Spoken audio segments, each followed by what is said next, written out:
In this video, I'm going to show you how to fix ParkMobile app not working.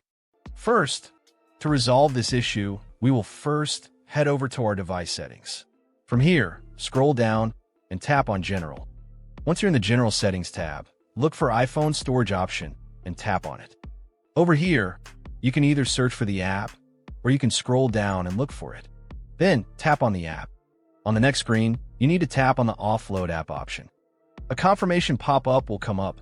Now tap on the Offload app option here. It'll take a bit for processing, and then a reinstall button will show up. Simply tap on it to reinstall the app. This should resolve the issue, but if it doesn't, then you need to check if the app is running an older version. Head over to App Store. From here, double tap on this search icon in the bottom right corner, and then search for the app. Once the app comes up in the search result, and if you see this update button right next to the app, simply tap on it to make sure you're running the latest version of the app. However, if you continue to encounter this issue, then you will need to completely reinstall the app, which usually resolves the problem. Head over to this screen the way we did before.